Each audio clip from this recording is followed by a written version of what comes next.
Assalamualaikum warahmatullahi wabarakatuh. Perkenalkan, nama saya Rifan Rizkyadi dengan NIM 4220001. Ingin menjelaskan tentang pentingnya serta penjelasan ulumul hadis. Kata ulumul hadis berasal dari kata bahasa Arab yang terdiri dari dua kata, yakni ulumun dan al-hadis. Ulumun yang berarti jamak dari kata ilmun yang berarti ilmu, berarti ulumun adalah ilmu-ilmu. Sedangkan hadis adalah perkataan atau perbuatan atau ketetapan Nabi. Sedangkan makna ulumul hadis adalah ilmu-ilmu yang mempelajari terkait hadis-hadis Rasulullah SAW.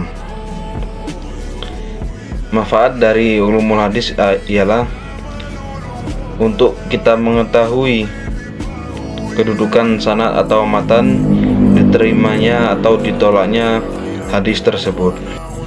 Pentingnya ilmu hadis adalah kita dapat mengetahui yang mana hadis sahih atau hasan dan mana yang hadis dhaif atau hadis yang tidak bisa kita sandarkan. Itulah mengapa kita wajib untuk mempelajari ilmu hadis, karena untuk mengetahui hadis itu palsu atau tidak. Kemudian selanjutnya saya akan membahas tentang salah satu pelajaran dari setelah ujian tengah semester, yakni tentang salah satu imam ilmu hadis, yakni Ibnu Huzaimah. Ibnu Huzaimah adalah salah satu imam yang ada pada abad keempat. Sebagian besar hidupnya ia curahkan dalam mengkaji ilmu hadis dan mendapatkan banyak apresiasi dari berbagai ulama, hingga sampai ia dijuluki sebagai imamnya imam, ya, imamnya imam.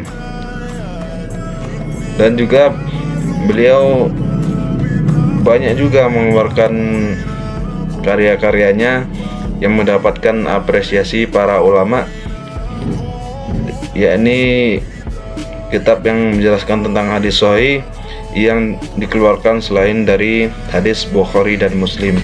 Ibnu Huzaimah hidup pada masa dinasti Abbasiyah pada angkatan pertama dan kedua yang sedang mengalami kemerosotan pada tahun 833 sampai 945 Masehi, yakni kemerosotan politik dan militer. Uniknya, pada saat itu juga malah dalam bidang pendidikan sangat maju dalam daulah Islamiyah. Salah satunya juga adanya kemajuan dalam bidang ilmu hadis. Dalam sejarah perkembangan konteks hadis, Ibnu Huzaimah hidup pada periode kelima dan keenam.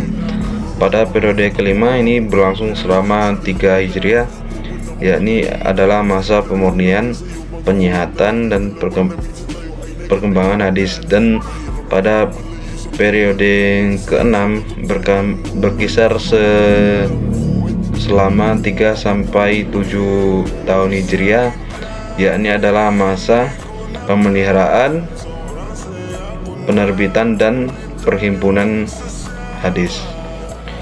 Ibnu Huzaimah lahir pada masa pemerintahan Khalifah Al-Mu'tasim pada tahun 833 sampai 843 Masehi.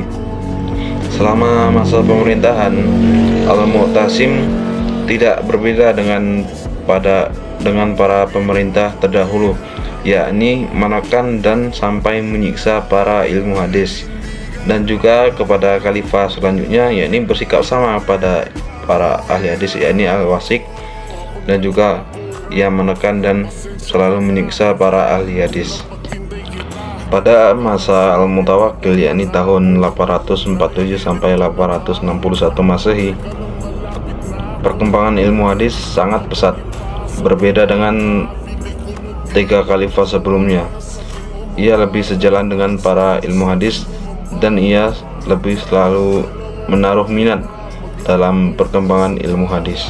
Ibnu Huzaimah lahir pada tahun 838 Masehi di Naisabur, yakni sebuah kota di Khorasan, yakni sebelah timur laut oleh negara Iran.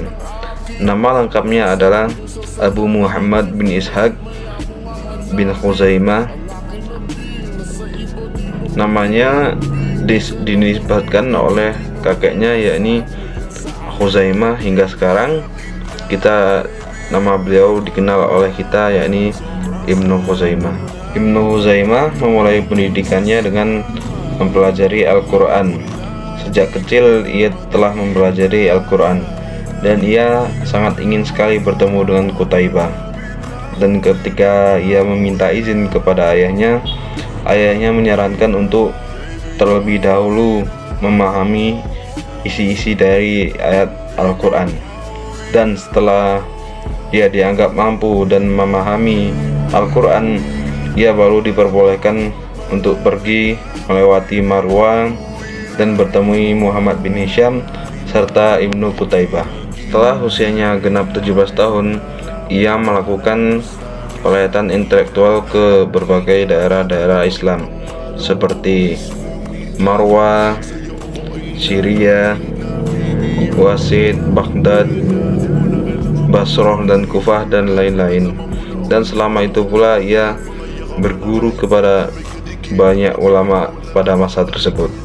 Selain belajar di banyak tempat, Ibnu Khuzaimah juga banyak menerbitkan atau meriwayatkan hadis-hadis, dan sejatinya ia tidak mau menerima hadis-hadis dari guru-gurunya sebelum ia betul-betul memahami hadis-hadis tersebut.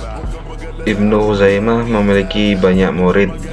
Di antara murid-muridnya adalah Yahya bin Muhammad bin Sa'id dan Abu Ali An-Naisaburi dan Khalaik, dan yang terakhir adalah yang meriwayatkan hadis-hadisnya di Naisaburi, yakni adalah cucunya sendiri.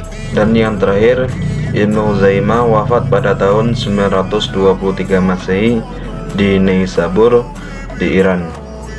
Dan mungkin lebih dan kurangnya saya mohon maaf. Mungkin itu saja yang dapat saya sampaikan.